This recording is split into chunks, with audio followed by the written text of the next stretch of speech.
Good morning, good afternoon, good evening, wherever you're viewing from. This is Laura Thompson, your friendly, fabulous, feisty, fierce, and phenomenal CEO and creator of TAN TV, the African American Network, where we have a local feel with a global reach, and you're tuned into the coffee break. And guess who I ran into a few minutes ago? I always like to have special guests on to share my coffee with. And so I have the distinct privilege of having Manisha Aluwalia. Yes. I love that name. I love it. I love it. Yes, you did it right the first time. Mm-hmm. Thank you. So how are you? Having a good day. How about you? I'm doing good, doing good. So Good to hear it. so I have been doing a little snooping around, and I understand that you are one of the co-authors for a book that's been released called The Warrior Women Project. Mm-hmm. Wow, I love it. I love it. I love it. So pretty. And if you look closely, there's author images behind the title. Yeah, it's very nice. It's almost like, I forgot the name of that technique, but it's kind of, I don't know the name of the technique, but it kind of moves in and out. And yes, the mirage. Mm-hmm. so it's really, really magical and beautiful. And I have the distinct privilege of having a copy of it already. And so to touch and to feel it and to read some of the stories, it's just absolutely awesome. So before we get started with the interview, I wanted to get a little bit of biographical information about you, okay, who you are, where you're from, what you do, all those good things. Well, my name is Manisha Alawalia. I am from Houston, Texas, born and raised.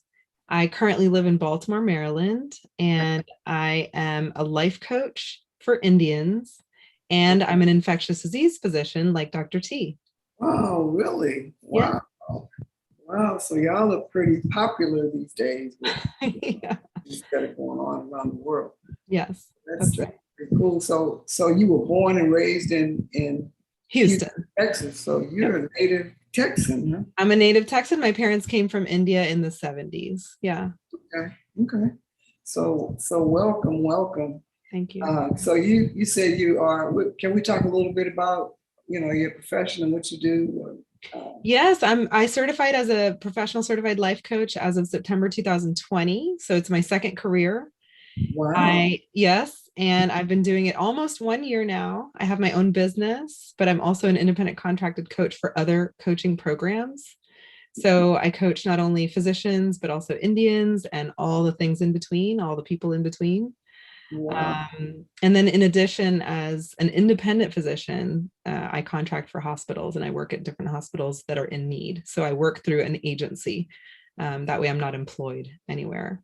Wow. So you're a business owner and you're an entrepreneur. Yes. Like coach, and you are an author. So and now I'm an author. And so you got your medical degree and you became licensed a year ago. No. I became a physician in 2002 when I graduated from medical school. I did that for 13 years. Oh, okay. And then I changed over last year into life coaching. Wow. Oh. And now I do both. Okay. Mm-hmm. Oh, so you did okay. So, yep. Doctor turned coach turned both. Now author. Wow. So what made you go into the infectious disease area? Yes, that's so I was in my internal medicine residency, and this was in New York, and there was I will call them a family. They were a family of physicians and trainers and microbiologists who took their trainees under their wings. And when I rotated with them as an internal medicine resident, I felt like I was home. Mm-hmm. And they treated me like family, like they treated all of their other trainees. And immediately I knew that this was the place I wanted to train to become a specialist. And the reason I want to become this specialty trained is because it's the only specialty in which you're battling another live living organism. So it makes it unique in other professions, from other medical professions, in my opinion. And it really is about getting the story from the patient. So my mentor always said, if you ask the right question, they'll tell you the answer. Wow. And I believe that. I believe that. Yeah. So, wow. So this is I don't want to say it's a pretty popular practice or form of medicine right now, but it is. It is. So just could I ask you one quick COVID question? Why not? So have you treated a lot of COVID patients? I've treated COVID patients, yes, both in the hospital and also just by phone, telephonic consults. Okay. So, I mean, I don't want to get into a deep conversation about COVID. That's okay. But You can ask me whatever you want. I just think that that's a pretty intriguing form of medicine. And at a time like this, I think it's very important. So could I ask your your opinion on Sure. it or the Delta variant? Because it's kind of getting pretty widespread again. I think the root of all of what we're seeing is a demonstration of human behavior coming to life and shaping the course of this pandemic. It's nothing other than human behavior. We all know what we're supposed to do. And the people getting sick know what they're supposed to do. And they're choosing not to do it. And they're regretting it once they're in the ICUs, taking their final breaths or taking their struggling breaths. And this is coming from people on the front line who are watching these people suffering, knowing that it's because of how they chose to live. This is not the people who were vaccinated and then got sick, because that's an unfortunate happenstance. But I'm talking about the people who chose not to be vaccinated and then got sick. It's behavior. So you're an expert in behavior too, because you're a life coach, and so you kind of guide people into crafting a better behavior for That's right. a better life. So Right. Why did you decide to go become a life coach? I was coached. I needed a coach, and I hired coaches, and they were doctors who were coaches. So I realized that people who are doctors who hire doctors who are coaches have a very unique relationship and a unique way of understanding one another, relating to one another. And I used that to understand better about myself. And then I realized over a year or two, there were multiple reasons that I came into coaching as a client. And then I realized this is exactly what I want to do next in my career. And then niching down into coaching for Indians was definitely something that came very naturally to me, because I grew up in a very, very tight-knit Indian community, starting with my loud family who should be watching tonight. And for, with all the Indian culture that I grew up in Houston, Texas, which is very rich in Houston in Indian culture. And then just living in an Indian culture filled life for the last 45 years. It's just been part of life. And some of the struggles that I've been watching, including what I saw on Netflix on the Indian matchmaking show, it just came through like, this is what I meant to do. Like, this was my culture growing up. I understand human behavior from the Indian perspective, and I kind of want to help there. I think that's my calling. Wow. So do you see a difference between the Indian culture, and I'm sure you do, and the American culture, and how do you kind of balance that? I just came off of a therapy session. I had a therapy session for myself personally, and she made an interesting point, but that I completely agree with, which is Indian people are built to be resilient. Mm-hmm. And I think that we can say that about a lot of immigrants as well. I've never lived as a non-Indian American. I've only lived as an Indian American. Wow. So I can only speak from that perspective, right? So I know that Indian Americans, immigrant Americans, are always taught to be resilient because we have to be. And I think all the authors of this book will agree with me that resiliency is one thing that ties us all together. And I think that may not be different from being an American, but it is what is the thread of being Indian American and just an immigrant in general from the beginning. So okay, so you have the Indian culture that you live by, and Yeah, it's ingrained in you. it is. And then you have the American culture that's is that a kind of a subculture to you, or I think it's a co-culture. I mean, I think I think it's simultaneous. I think it's coexisting. I think that I now pick and choose out of convenience the parts of the Indian culture that I want to keep, but I also, because of the American upbringing, understand that there are parts of the Indian culture that I want to leave behind. And though it means leaving part of the culture behind, it also means we're creating a new culture, a culture of people born in this country, but bringing their culture with them.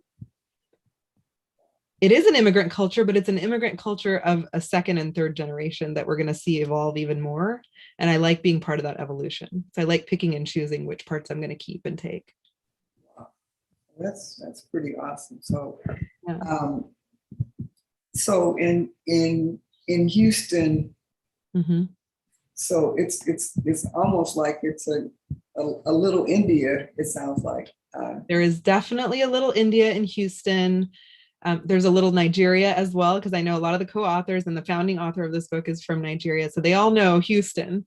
But in Houston, when my parents came in the 70s, there wasn't much of an Indian culture. It was growing, but there was an Indian radio station. And it was started in 1976. My parents went live on radio to sing in Hindi, duet. Yep, there were restaurants starting to open. I know that there were music societies forming. There were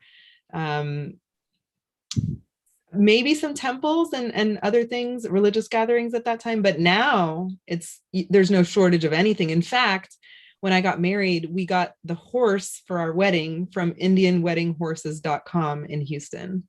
Wow. So that tells you how many Indians there are in Houston. Wow, that's a lot. So your parents kind of came in, and help form, yes, and craft the Indian culture. I would say so. Wow. So why did they leave India? For a better life with $8 in their pocket. Wow. Well, that was the standard. I think that was what was the allowed amount, because everybody talks about $8 in their pocket when you come over. So there must have been some kind of stipulation. Better life. My dad saw promises he saw promises, I think, in himself that he probably couldn't bring to himself in India. There was poverty in their family and there were many mouths to feed. And I think he just figured he could take his skills, his expertise in engineering, and bring them to the US and make a better life for himself. All of his brothers and sisters came. His father and mother came. His grandmother came. Wow, that's awesome. So y'all, that in itself kind of started the Indian culture with your family. Yeah. Wow, so that's pretty awesome.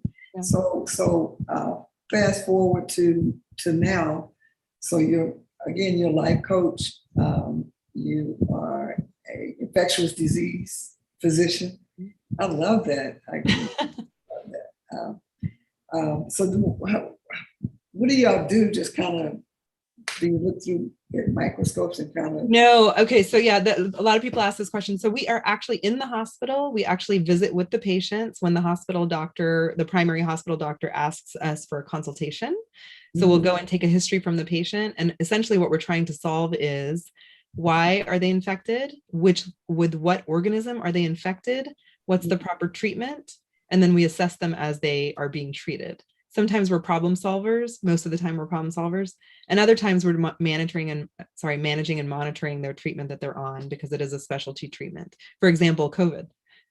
Some of the treatments are new and we don't know how they're going to affect the patient. So we're the experts that come and hold the patient's hand and hold the doctor's hand as we move through these treatments and management together of the patient. So I'm in the hospital treating anything that can get infected from head to toe. Wow. So do y'all kind of help do the diagnosis Absolutely. Yes, we're called in to diagnose, manage, and treat. And the most common infections that people might know about are, pneumonia, or let's say a bone infection, TB, HIV, AIDS, all the sexually transmitted diseases that people know about, other common things, urinary tract infection, meningitis. Wow. Yeah, all of that is an infectious disease. Okay. And so COVID is just another one added Another one. Influenza, the flu, the common cold, all of it. So how does like pneumonia and influenza how how is it related to COVID, or how does it differ? Influenza is a different virus, and COVID is caused by a different virus. And pneumonia can be caused by any virus, or many viruses can cause pneumonia, which is an infection of the lungs. So as you know, COVID can affect multiple organs in the body, and the lungs are one. So when COVID affects the lungs, it's called pneumonia. When influenza affects the lungs, it's called pneumonia. When Staphylococcus aureus affects the lungs, it's called pneumonia. So anything affecting the lungs in terms of an infection or a microorganism, that's called pneumonia. Wow, you just treat it different? You treat it differently based on the organism. Yeah. There's other types of pneumonia that are not infectious, but that's for a different day. But pneumonia is infectious? Doesn't have to be. So there could, well, yeah, I mean, technically, yes, all pneumonias are infection, but some of them can be instigated by, well, right. But also, like, let's say you have a tumor in the lungs, there can be a tumor blocking things, and then whatever's in the other part of the anatomy behind the blockage can get infected because of the blockage. So what I'm saying is, yeah, it's pneumonia is an infection, but it can be started because of other reasons as well. Wow. So I wish I was young enough to go back and kind of be a doctor. At least any age is young enough to go back. Any age. So let's talk about your participation in the Warrior Women's Project. So how did you get involved in that, and why? I'm super thrilled that I got involved in it. First of all, let me just start by saying that, because it's become exactly what the title of the book says. It's become a sisterhood, and the 22 authors are very tight knit now. So it's a community of its own that I never had before. A different kind of community of authors, of people who are storytellers, of people who have real words to share, I would say, and they've shared them in this amazing book. How did I get involved? Dr. Lulu and I were going to be involved in a different book project many years before. She was writing a book for children who had been abused.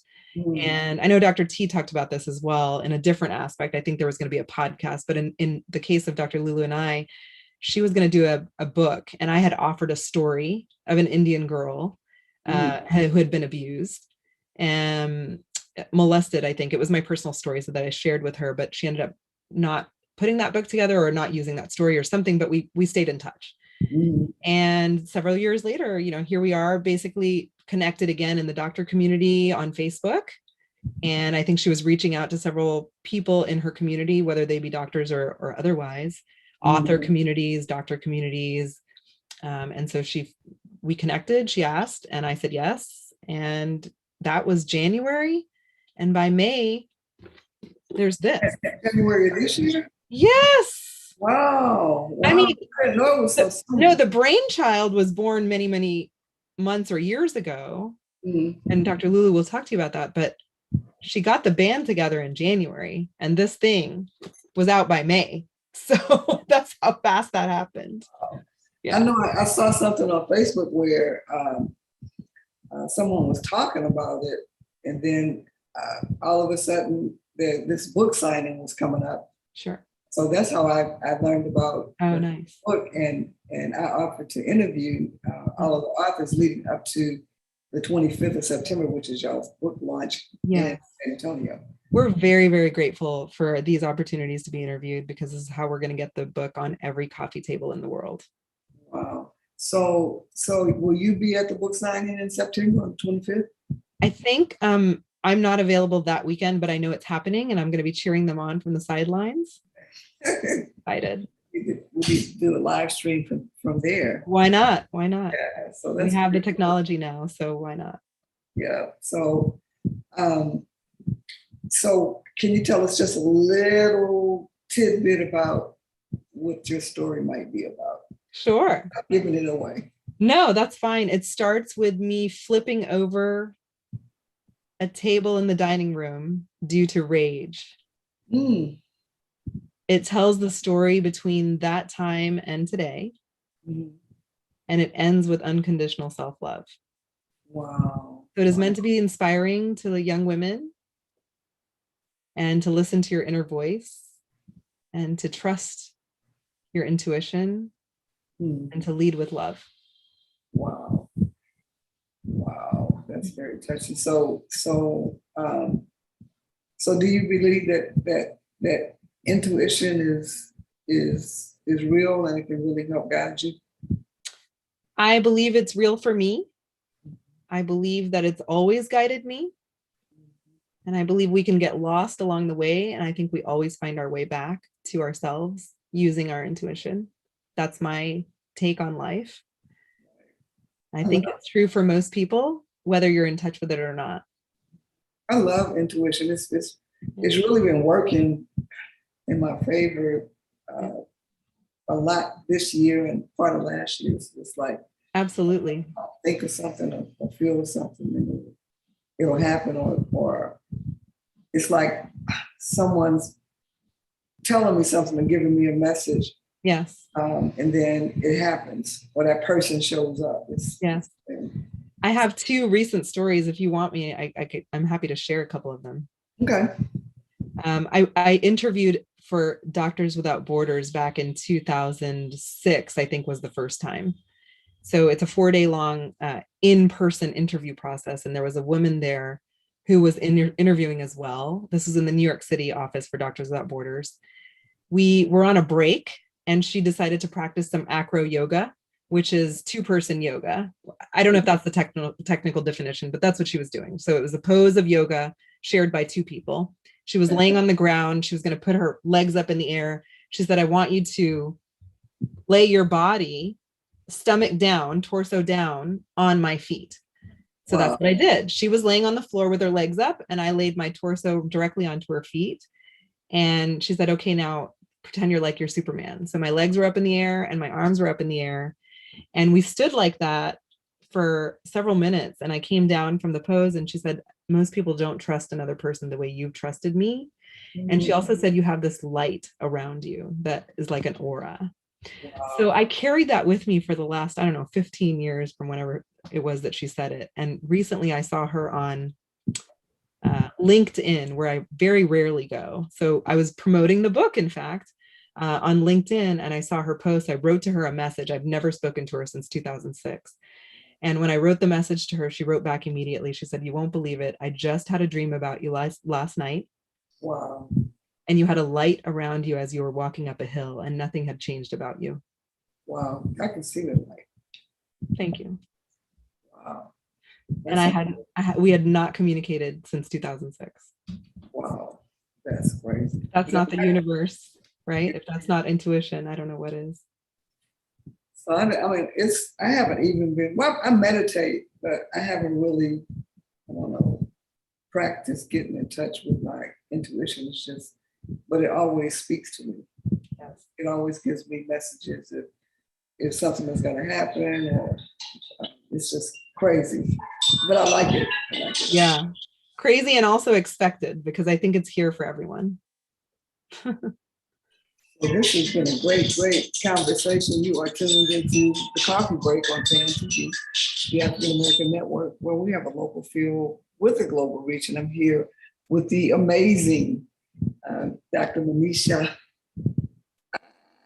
Alawalia. She is a co-author of the anthology, The Warrior Women Project. It is an awesome book. Just looking at the book, it makes you want to buy the book. That's Dr. Lulu. And so Dr. Lulu brought all of these women together to tell their stories. They're all immigrant women or related to immigrants that have moved to the United States. of America for Better Lives. And so Dr. Amisha has done just that. Not Amisha, Manisha. You got it. So I've been learning to pronounce new names and meet new people and learn about their stories. And we wanted to share those stories with our TAN TV audience. So tell us about where they can get the book, how they can get the book. Yeah, well, number one, the easiest place probably for most people is Amazon. It is on Amazon, it's on Target.com, it's on BarnesandNoble.com, where it was a bestseller. It's on Walmart, it's on a few other places, but those are the common ones. So Amazon, Walmart, Target, Barnes and Noble, and a few other places. It's also available in Canada. It's also available on Amazon India. Wow. Wow. Yes. Indigo in Canada, I believe, is the name of the website. So yeah, just in case there are, international audience members, they can also get it. Wow. So that's awesome. So Yeah. If you want them to, how could they reach you, like on social media or anything like that? So we have a Facebook page for the book. It's the Warrior Women Project, and you have to use the whole name, the Warrior Women Project, and you'll see the book cover, just in case you need to see it again. And so you'll know you're on the right page when you see it. Right, and when you buy the book, go like the page and then show the book and show people that you purchased the book and give some comments about the book. Definitely post on social media, but the one thing that we've all been asking for is really honest reviews on Amazon. It really does help get the book in more people's hands so that we can get this book on every coffee table in the world. Wow, so you have been tuned into the coffee break. Hey, the coffee break, a coffee table book. Let's go out and get it. It's just a fingertip away. So now all you have to do, you don't have to go to Barnes and Noble or Target or Walmart. You can just click and look for the book, search for the book, purchase it, and they'll ship it right to your door. Right? Yes. So thank you for hanging out with me on the coffee break for a little bit, Manisha, and I appreciate all of your time and congratulations on all that you do. She's a life coach and an infectious disease physician. And so we're super excited to have you on the show. Laura, we're grateful. All the authors are grateful to you for interviewing us and for getting the word out there about our book. We really do feel so proud of it, and we're so grateful for people like you who are putting it out there for us. Thank you. Oh, no problem. And we will.